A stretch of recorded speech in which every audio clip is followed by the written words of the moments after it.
So what did you see there? Obviously, I know it didn't go down, but what kind of flipped there? Then they were able to kind of go on a run, some offensive rebounds, things of that nature.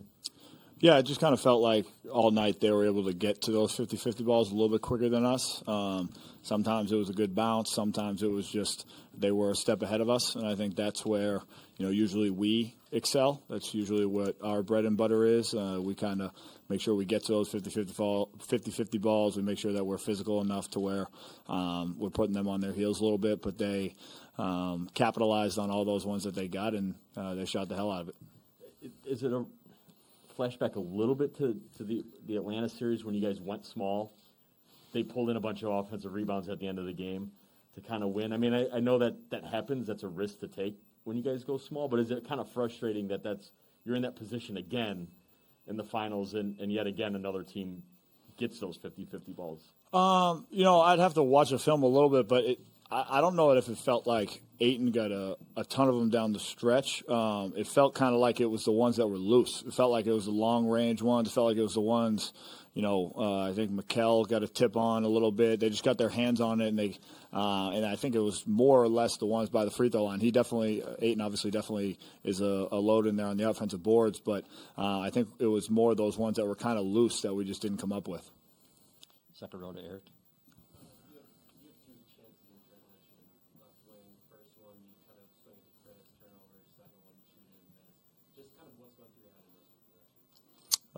Try to make the shot. One of them I saw Chris. I mean, Chris is Chris. He's an all-star. When I see him open, I try to get him the ball. Definitely should have shot it.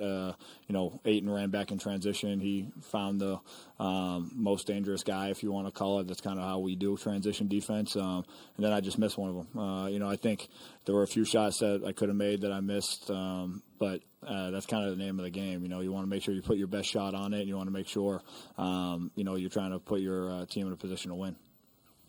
And then, I guess defensively, I know you guys didn't finish the possessions with the defensive rebounds, but what do you feel like going small did to CP and to Devin? Yeah, I thought I put them in some tough positions. I think there were times we were able to pressure them. There were times we were able to make them take some tough shots. I think there were a few times that we unfortunately bailed them out with some fouls. I can remember one or two that happened to me on a rear view contest. But we want to be active. We want to make sure that they feel a little bit more uncomfortable enforcement of some of those tough shots. But you got to finish the possession. And I think they capitalized on a lot of those threes after they got the offensive rebounds. And at the end of the day, I think they hit 19, 23, something like that. Go ahead, Sam, third row. Pat, the cameras in the third quarter had caught Giannis getting real emotional with you guys and just, trying to get everybody going. What was the message? But then also, your time with him the last couple of years, has he changed when it comes to the leadership component and those key moments and connecting in that way? Yeah, I think his message was just, it's not about any of us individually. It's about us collectively. Stay together, stick together, take it one possession at a time was his message in that timeout. And then, he's definitely changed. He's grown as a leader. He's grown as a leader vocally. He always had that, workman type attitude, and he always put as much time in the gym as anybody.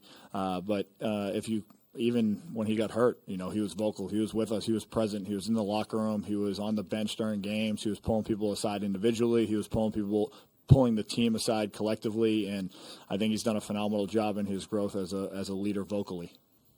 Third row on the right.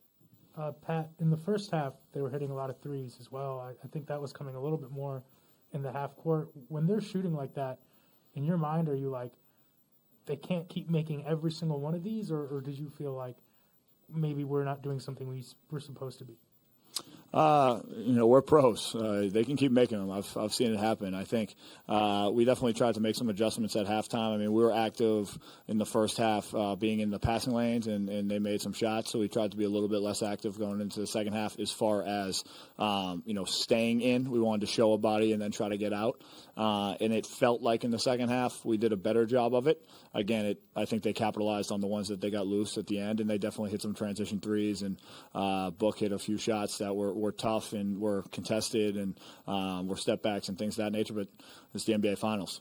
Great players do great things, and everyone around here can play. Everyone around here can shoot. So it's just about trying to make them feel a little bit more uncomfortable. Go to Zoom for a question. Go ahead, please. Let's go to Stephen Watson. Hey, Pat, this is a familiar territory for you guys, being down 0-2 in a series. Only 30 teams in NBA postseason history have come back to win a series when down 0-2. What makes you believe that you guys can be 31? I mean, we're competitors. We wouldn't be here if we didn't believe. So, we have a resilient group in that locker room. We have a group that has been through a lot. We've been through adversity this year. And the one thing that's remained consistent is we've fought through it together. We've had each other's backs. We've looked at each other in the locker room, and we fought for the guy sitting next to you, the guy sitting on the other side of you. So it's no different here. I mean, you got to take it one game at a time, one half at a time, one quarter at a time, one possession at a time. And, we're focused on learning from the things that we need to learn from this past game and then making sure that we're looking towards game 3. Back to Eric in the second row. Go ahead, please. Were you at all surprised that Giannis, 1, could go for 40 minutes and then 2, put up kind of the numbers that he did and I think it's 9 days after he hyperextends his knee, and then also as he goes down with that cramp, kind of what's going through your mind? Nothing Giannis does surprises me anymore. I mean, he's got the nickname Freak for a reason. I will say it's incredible what he's been able to do, and it hasn't happened without time that he's put in to, get himself ready, get his body better, and, continue to do the things that he does to be a 2-time MVP.